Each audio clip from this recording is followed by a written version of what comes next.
Okay, so I'm here with MarkRobLa, who is a RobLa, as I should say, and or RobLa, but simply we've talked an awful lot, really just about various parts of art. But what have you got planned for the future? Well, next I've got coming up is I'm going to be working with some mental health members for Advanced Brighter Futures. So we're going to be running an art course with the end game being an exhibition. So it'd be interesting to see what, I suppose, work between us we create. I'm not sure of the numbers yet, so that'll be quite interesting to see if it's going to be 8 or possibly 80.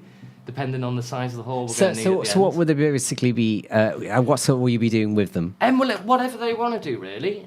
So we're going to be working on, I suppose, the end game is building their confidence through art, and getting them to interact more with themselves, each other, and the community. Yeah. Is the overall, I suppose, aim. But what I want to do is really, I suppose, work with them to see what they'd want to create, and then also to, I suppose, to help them to discuss and help them to critique art as well. Because it's always, people that don't really know how to critique art will either straight away say, oh, it's good or it's bad. And they're only going from aesthetics, which isn't a bad thing, but they've just decided if it's good or if it's bad.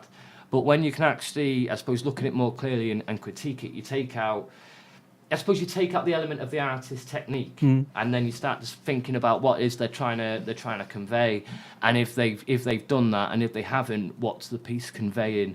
If it's not conveying what they want to convey. Yeah. Right, I get you. You're looking forward to it then? Oh, definitely.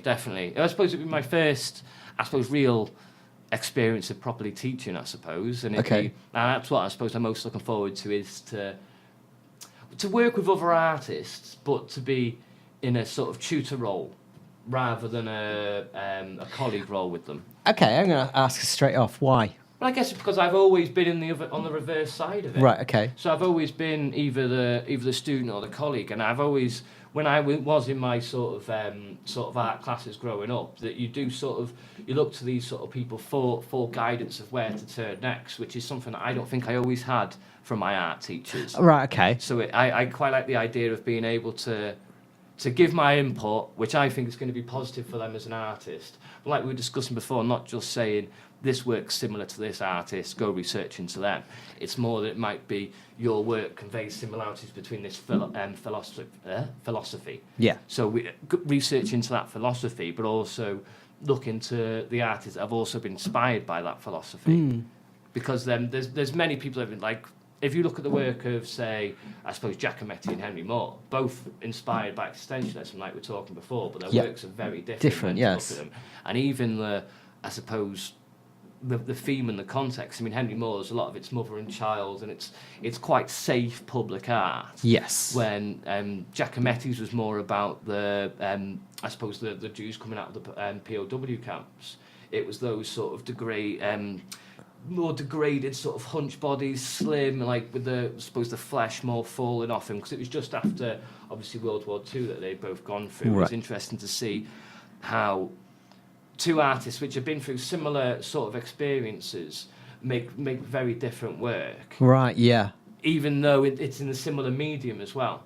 Yeah, right. Okay, I mean, I could talk about this because really, if you do talk about it, you've got to try and think of why did they go down that route, which is itself really interesting. If they went through the same experience, is that also how it was possibly how they were coped with it? As you could say that Henry Moore, it was so bad, I cannot ever think that, and I shut it out of my brain. Yeah, possibly. And the idea of Vanetti, it's just more or less that's his way of coping, by saying, this is what I saw, or this is what I did, and that's his way of doing it.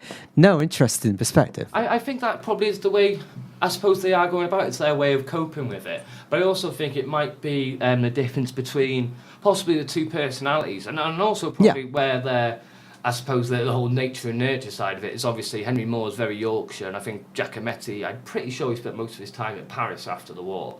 So you can imagine that they're two very different environments for working artists to be in. I imagine that, I suppose, a lot of Giacometti's sort of conversations would have been around the horrors of war, where Henry Moore's side might be more, I suppose, now's the time to move forward and not necessarily forget the past, but to move forward with the future and its mother and child. It's about him and his family and, moving forward onto his normal life, rather than maybe Giacometti, who's a bit more sort of chronological of what he's seen and you know, making this evidence that this is what I've saw, which Henry Moore himself has done as well. Yeah. But it's what they're more sort of well known for, because obviously Henry Moore's more well known for his giant sculptures rather than his.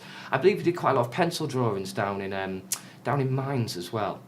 But I think he did don't quite know a lot of about that. trenches as well, if I'm right. But would that have been World War One, World War Two? He was something in World War Two. I Right, can't okay. remember what. No. Interesting.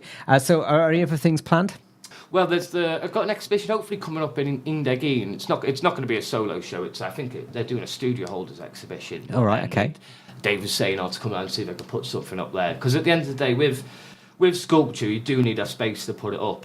And I think that's why a lot of the painting seems to be going up at the moment, is that you just haven't really got the space to work on a sculpture. And when you do make a sculpture, you do want to put it somewhere where it's going to be seen for a while. And won't be sort of destroyed. I think Which the is paintings, obviously, they last, well, most of them are still up now, but they may last a couple of weeks, couple of days. Some obviously only lasted a couple of hours. But the sculpture wouldn't never last more than a day without somebody taking it away or destroying it, because I suppose it's the nature of what they're made out of, really.